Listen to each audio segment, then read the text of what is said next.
Mungu aliweza kuongea nao free kabisa. Aliwatembelea. Alikaa nao. Waliongea naye kama baba na mwana. Kabla kutenda nini?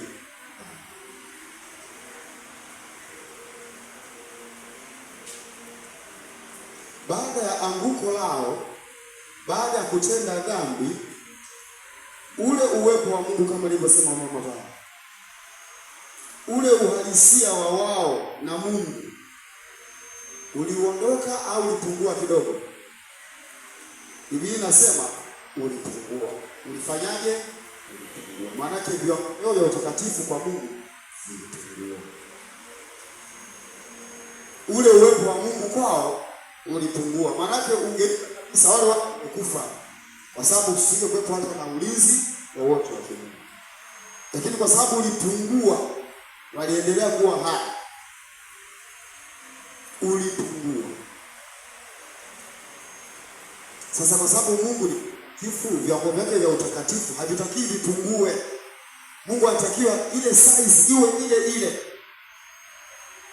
Ikipungua tu kidogo, basi Mungu anakuacha, anakaa pembeni. Mungu unapopungua, basi Mungu anakaa pembeni. Ndio maana unaweza kufanya mambo yako mengine kama, lakini pasipo uongozi na ulinzi wa nani? Na mara zote utakuwa unafanya kwa kukosea. Kwa hiyo ni kwamba mtu anapotenda dhambi, sio kwamba Mungu anamwacha kabisa na baki kama alivyo peke yake. Hali fulani katika upendo kwa Mungu na baki kwako. Kale kama tutamio kwamba huenda huyu tena. Kale kama msamaha kanaendelea kuwepo. Na kale ndiko kanakotusaidia Wakristo wengi wa sasa. Kale ambapo ukisikia neno la Mungu unachoma moyo. Yaani kanagusa ingawa lakini kanagusa kama shida. Lakini kaza, yaani ni kweli umetenda dhambi. Sasa neno la Mungu linapohubiriwa unaguswa, lakini unajikaza, unagusa, yaani hakuachi moja kwa moja. Ndicho kilichotokea kwa Adam. Lakini baada ya utukufu kupungua, kuna mambo 7 sasa ambayo yanamkabili mwanadamu. Tumepungukiwa na utukufu wa Mungu. So, tunahitaji kutafuta utukufu wa Mungu kama ule wa kwanza aliokuwa nao Adam na Eva. Ule ukaribu na Mungu.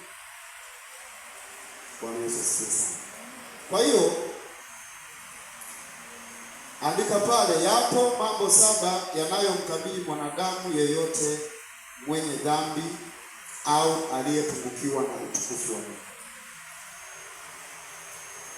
Yapo mambo 7 yanayomkabili mwenye dhambi au aliyepungukiwa na utukufu wa Mungu.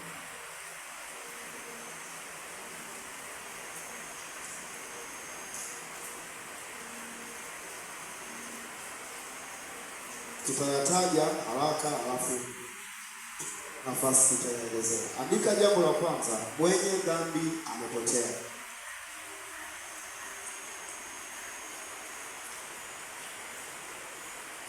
Mwenye dhambi amepotea na kupoteza. Mambo 7 yanayomkabili mwanadamu mwenye dhambi au aliyepungukiwa na utukufu wa Mungu. Na hapa ni sisi sote. Kwa sababu sote tumefanya dhambi. Sote. Andika pale chini. Unaweza kutuka kastari kidogo. Pale chini baada ya hiyo pointi mwenye dhambi amepotea na kupoteza. Chini pale piga kistari hivi kidogo. Alafu andika amepotea kutoka kwa Mungu na amepoteza njia ya kurudi kwa Mungu. Amepotea kutoka kwa Mungu na amepoteza njia ya kurudi kwa Mungu.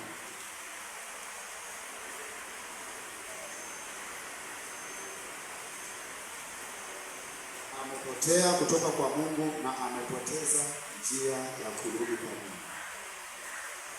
Kitu anahitaji kuokolewa.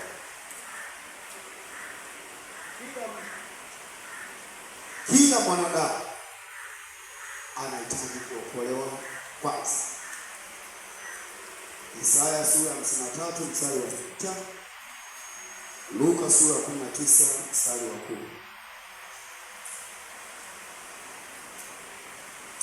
Naomba jumbe lifunguliwe Isaya 53 mstari wa 6. Isaya 53 mstari wa 6.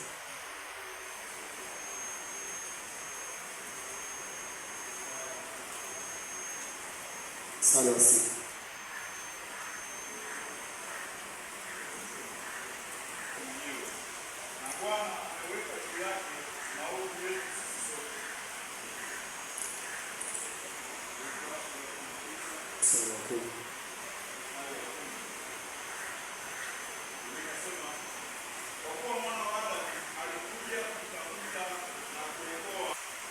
Sisi sote kama kondoo tumepotea. Na tumepoteaje? Tumepotea kwa sababu kila mtu amegeukia njia yake.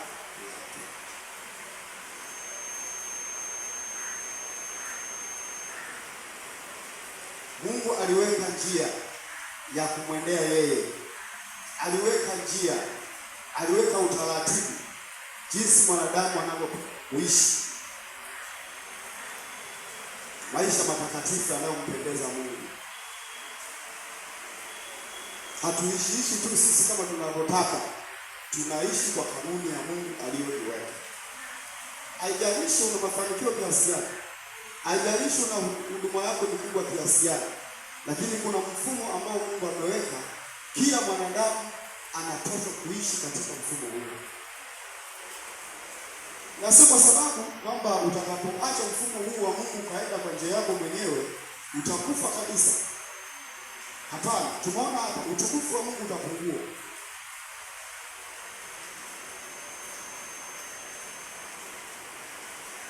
Si kwamba kwa sababu hauna watoto sasa uamue kufuata njia yako mwenyewe ya kutafuta watoto, kwenda kwa waganga na kufanya vituko vingine. Kuna mfumo Mungu ameshaweka kwamba unapokuwa na uhitaji wowote, jambo ni moja, ni kumwomba Mungu tena. Si wewe kufanya unavyoona. Bwana Yesu asifiwe sana. Sio njia sahihi. Si kwa sababu umekopa mkopo benki, pesa nyingi, unataka kufanya biashara.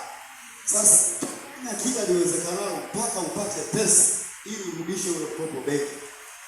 Kwa hiyo utafanya biashara kwa namna yoyote ile, ikibidi kudhuru, yani kwa vovote vile. Sio sawa. Kuna mfumo. Bwana Yesu asifiwe sana. Si kwa sababu wewe una kipawa au una karama ndani ya kanisa, kwa hiyo ni lazima tu kwa vovote vile ukishe unang'aa kanisani. Ni lazima, kwa sababu wewe ni mwimbaji mkubwa, kila siku uimbe, au kila unapotaka kuimba ni lazima uimbe. Lazima kuna mfumo utaratibu wa kufuata. Bwana Yesu asifiwe. Kuna njia. Bwana Yesu asifiwe sana. Kwa hiyo mwanadamu amepoteza njia ya kurudi kwa Mungu. Bwana yetu. Njia ya kurudi kwa Mungu ni kutubu. Lakini wanadamu kwa sasa hivi hiyo njia hatuifuati na ni wachache sana. Unajijua kabisa huko vizuri kabisa. Na unajua njia ya kumkaribia Mungu ni kutubu kwanza dhambi zako. Lakini tunaingia kanisani hapa, tunaimba, tunasali, tunarudi nyumbani na dhambi zetu.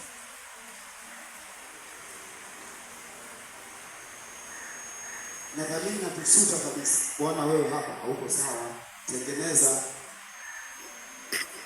Lakini kwa sababu tumepotea njia, tunajua nikivaa vizuri nitapendeza, kanisani wakiniona kila siku nipo, inatosha. Bwana Yesu asifiwe. Mwanadamu yeyote anahitaji msimamo.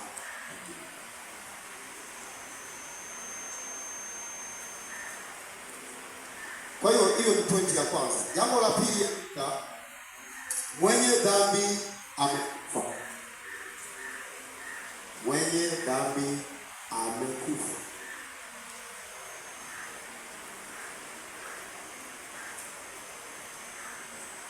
Mwenye dhambi amekufa.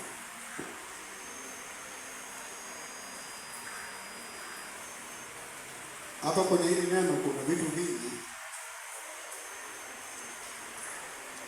Andika vifo vya aina tatu.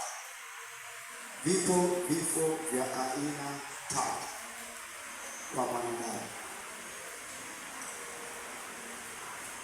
Vifo vya aina tatu kwa mwanadamu.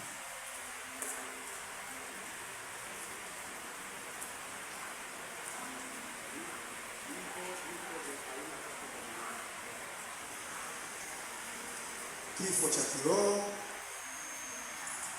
kifo cha kimwili na kifo cha milele. Kifo cha kiroho. Unapoandika hivi vifo, sentence yako usiweke mkato. Andika mstari wa kwanza kifo cha kiroho, mstari wa pili kifo cha kimwili, mstari wa tatu kifo cha milele. Ili notisi zako zikae katika mpangilio mzuri na uweze kujisoma vizuri. Kwenye kifo cha kiroho andika Yohana sura ya 3 mstari wa 36. Mbele pale. Yohana sura ya 3 mstari wa 36. Waefeso sura ya 4 mstari wa 18. Maandiko hayo tutaenda kuyasoma mwenyewe kwa muda wako. Mimi tu nakupa muhtasari. Notice uwe nazo ili ukitulia uwe unasoma. Waefeso 4:18. Yohana wa kwanza sura ya 5 mstari wa 12. Kwenye kifo cha kimwili andika Yakobo sura ya 2 mstari wa 26. Yohana 5:12. Yohana wa kwanza 5:12.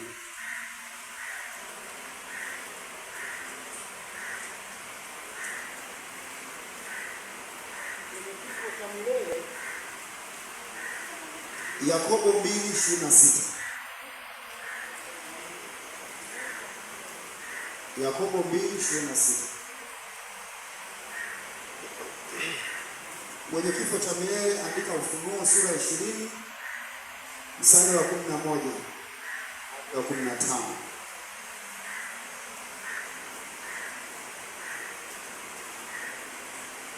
Ruka mmoja andika jambo la tatu. Naona nisielezee sana, ni bora uwe nayo kwenye daftari yako, utapata muda mzuri wa kuyasoma. Jambo la tatu, mwenye dhambi ni mtumwa wa dhambi. Mwenye dhambi ni mtumwa wa dhambi. Mkato. Mwenye dhambi ni mtumwa wa dhambi. Mkato.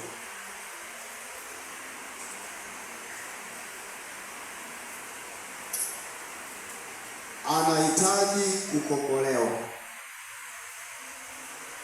Anahitaji kukombolewa.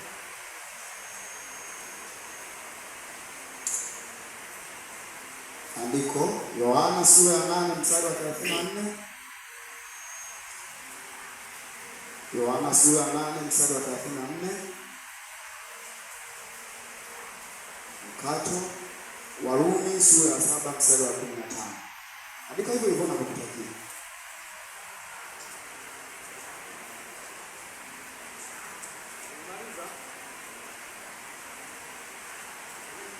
Sasa nikuache Rumi sura ya 7 mstari wa 15. Sipendi nimwache mtu.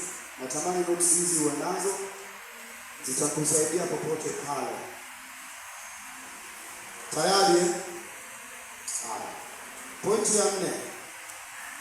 Mwenye dhambi ni kipofu, anahitaji nuru au kuongozwa.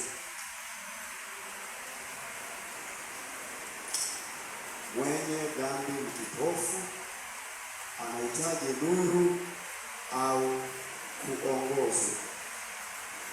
Andika maandishi yanayosomeka vizuri ili asikupe tabu utakapokuwa unakifanya. Mwenye dhambi ni kipofu, anahitaji nuru. Tumemaliza.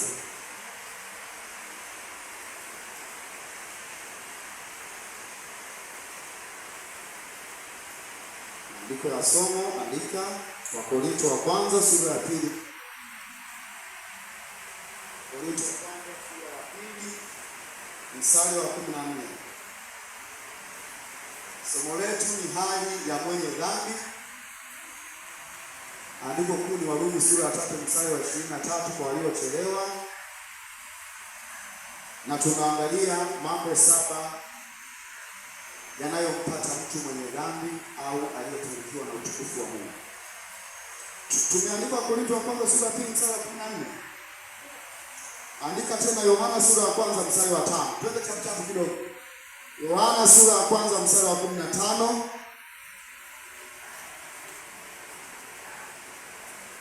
Wakolosai sura ya kwanza mstari wa 13.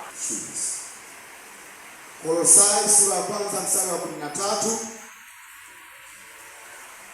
Matendo 26:18. Matendo sura ya 26 mstari wa 18.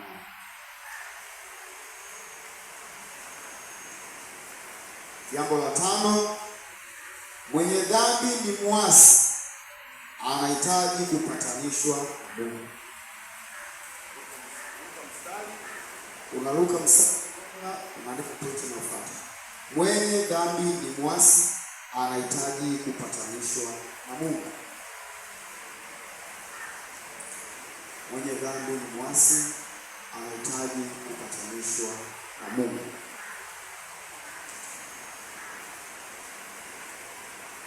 Yohana sura ya 5 mstari wa 10.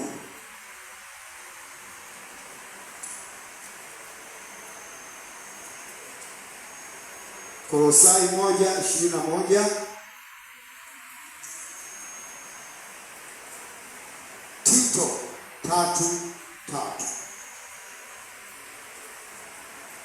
Mwenye dhambi ni mwasi, anahitaji kupatanishwa na Mungu. Hataje kuhesabiwa haki. Zaburi sura ya 14 mstari wa 2 hadi wa 3. Amosi sura ya 5 mstari wa 12.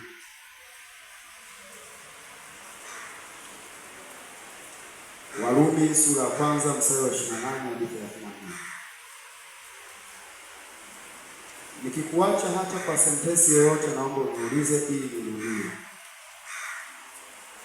Haya sio mahubiri, ni mafundisho. Ningetamani pamoja na kuelewa, lakini somo hili uwe nalo kama kumbukumbu. Na? Okay, maandiko Zaburi sura ya 14 mstari wa 2 hadi wa 3. Amosi sura ya 5 mstari wa 12. Warumi sura ya kwanza mstari wa 28 hadi 32. Twende pointi ya mwisho, ambapo hapo ndipo nitakaposimama na ndipo kiini cha somo langu. Pointi ya mwisho hiyo ya 7, andika kwa utulivu kabisa. Luka mstari mmoja, andika na haya maelezo, andika yote. Mwenye dhambi ni mdeni, anahitaji kulipiwa deni. Mwenye dhambi ni mdeni, anahitaji kulipiwa deni. Mwenye dhambi ni mdeni, anahitaji kulipiwa deni. Anadaiwa kwa maana nyingine. Kato, andika mstari wa chini.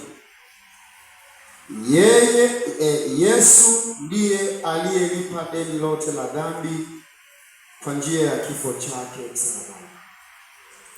Yesu ndiye aliyelipa deni la dhambi kwa njia ya kifo chake msalabani. Yesu ndiye aliyelipa deni la dhambi kwa njia ya kifo chake msalabani.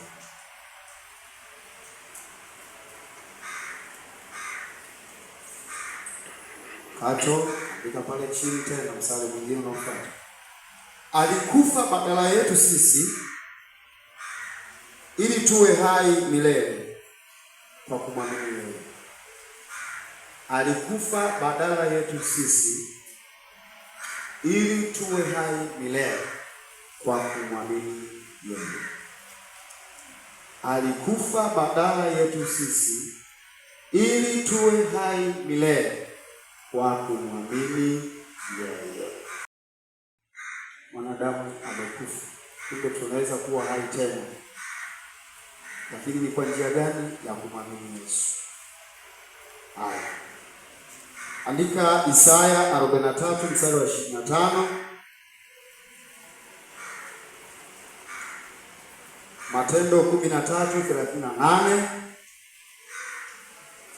Wakolosai sura ya 2 mstari wa 13 hadi wa 14.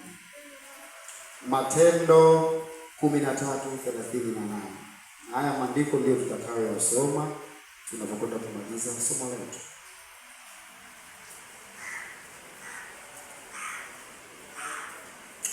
Na Kolosai 2:13 hadi 14.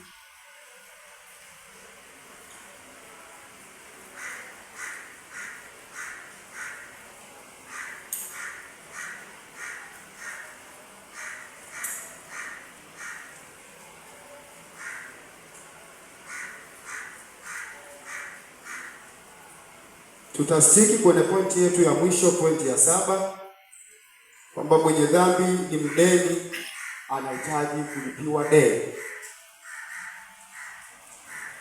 Na hiki ndicho kiini cha Yesu kuzaliwa duniani. Tunasherehekea miaka zaidi ya 2000, sasa ni 2025 tangu Yesu alipozaliwa duniani. Isivyo bahati, nilikuwa naongea jana na mtu mmoja, namwambia naona wanadamu wamejiongeza.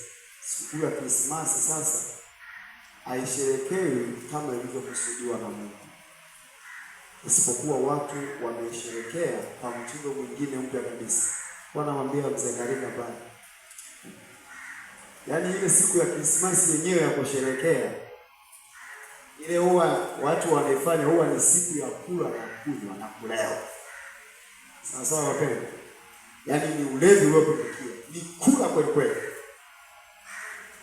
Lakini ile siku ya pili ambao wao wameipa jina Boxing Day, kwa hapa Tanzania inatafsiriwa mara hizi. Boxing Day ndio siku ya masumbwi, yaani ndio siku ya maboksa kufanyaje, kupigana, mapambano, wale wacheza wale ngumi. Boxing Day kwa Tanzania sasa wamelipa kajina hapo, ndio siku ya nini? Masumbwi, siku ya mapambano. Na hata juzi Boxing Day wanaofuatilia mzee alisema yeye anapenda mchezo